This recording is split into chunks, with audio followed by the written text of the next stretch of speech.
Hello, welcome to this review of this HillMiles MileCity 1 e-bike. I bought this for my wife 6 months ago.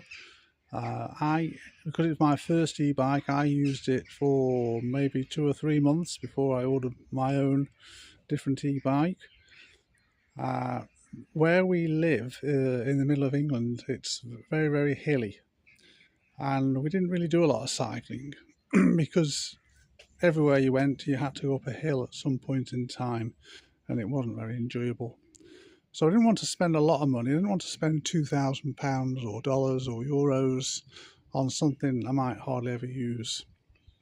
So I bought this cheap Chinese e-bike. There were lots and lots of different ones on eBay, but I took a chance on this one because it had good reviews. But one thing it didn't have, sorry about that, one thing it didn't have was a review of going up hills. There was one review from a Polish guy. That was a fantastic review of it, and he went up a bit of a hill, but it's more of a slope than a hill in my book. So I thought I'd do this, and we'll go to 2 local hills, and then you can compare it to where you live to see if it'll be able to cope with your terrain. Let's go.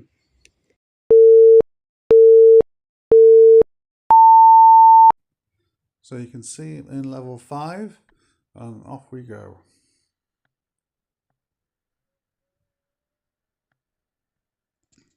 So it's only a short hill. It's probably a minute to get up it, maybe a bit longer, and then I come back down.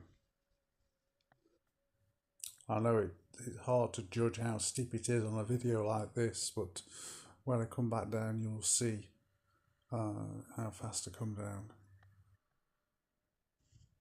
So far it's pretty easy, no trouble, but on a normal push bike it's not too bad at this stage.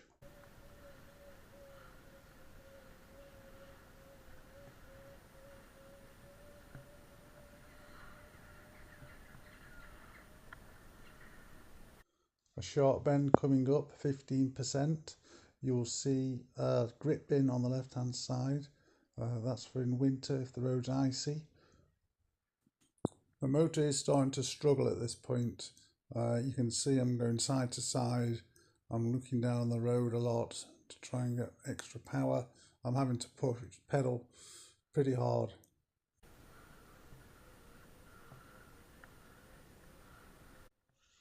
But it's levelling off now, and this is where e-bikes come into their own, because normally you'd be really tired coming up there and it would just drag. But on an e-bike, the battery takes over, the motor takes over, and away you go.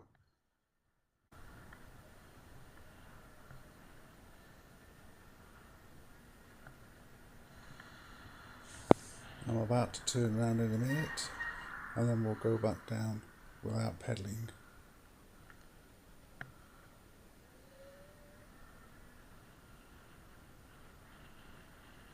One annoying thing about the bike is that the brakes do squeak, and you'll probably hear them in a minute.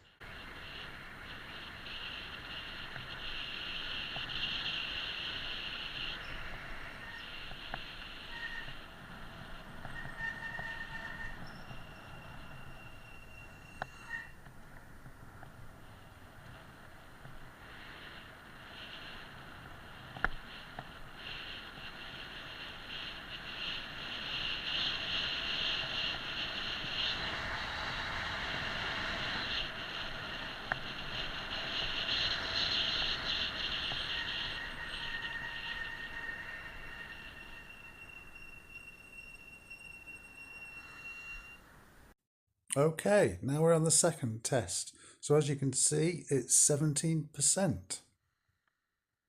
Make sure I'm in level 5, and off we go. Now, one thing the bike hasn't got is a torque sensor. So it means you need to, I think the revolution, you have to go pedal half a revolution before the motor kicks in. So it's a bit difficult on it when you're already on a steep hill.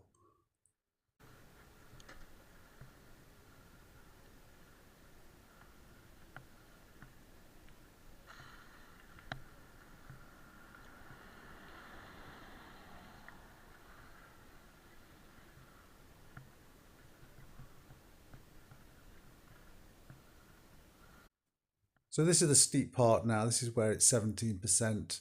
The bike's really struggling. In fact, I should say, it's not offering any help at all. That's what it feels like. And you'll see I'm going side to side. I'm looking down on the road, keeping my head down. It's hard work. The torque on this bike is advertised as 37 NMs, and this is where Cube and high bikes with Bosch motors or Yamaha come into their own, and this is what you pay your money for, because they can be like up to 70 or even more. This hill probably goes on for another half a mile. I've never actually done it on an ordinary bike. I've always got off and pushed at some point. It's broken me at some point. It does start to level off soon. There's another sign in a minute, and that's where I'll turn around. That sign says 17%. So between the two signs, that's where it's the most steepy we go. This is where I'm turning around. And I'll just go down here so you can get a feel for the speed I'm going without pedalling.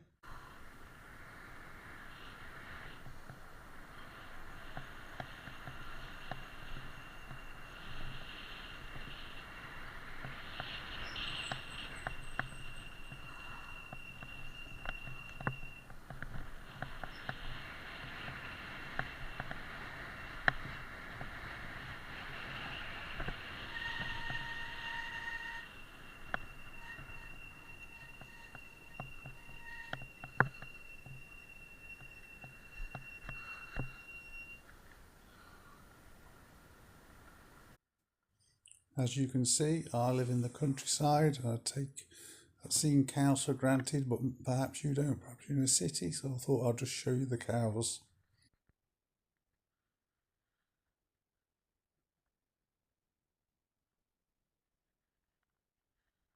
I think this is the mother. Right, I've just got back, a bit out of breath. What I didn't show you on the second hill is it's a couple of miles away. It's all uphill well, virtually all uphill to get there. So, yeah, I was tired when I started. So, yeah, one thing I mentioned before, there were two reasons I had this bike. There were two requirements, really, my requirements. One was an integrated battery. I didn't want some ordinary bike with just a battery strapped on it, as I thought, and a motor put on. I wanted a bike that was purposely built to be an e-bike. And then the second thing, it had to be legal in the UK and Europe. And on my bike, you'll see it's got that accreditation there. Now, it hasn't got it on the HillMiles. It's because it came from Europe. I ordered it from a European eBay guy, but it is compliant. It did come with a throttle, which goes in there, but you can see I'm not using that because it makes it illegal. My bike here, that's got one as well. We don't use those. And as an added bonus, these both bikes, I didn't know when I ordered mine, but the batteries are compatible. So you can see here's a lock on it, so no one can steal it. You just pull it off like that.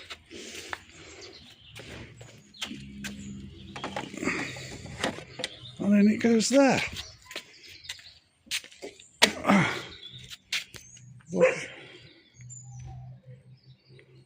So look at the battery level.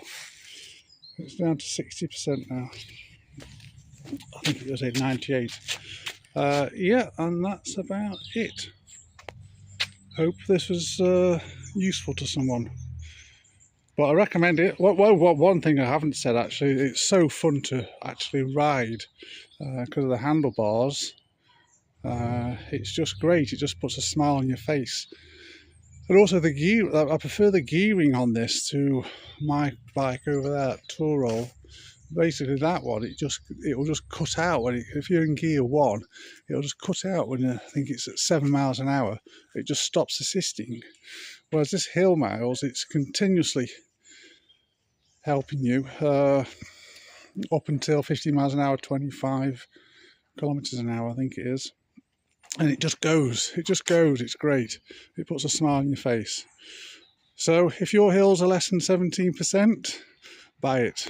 Bye.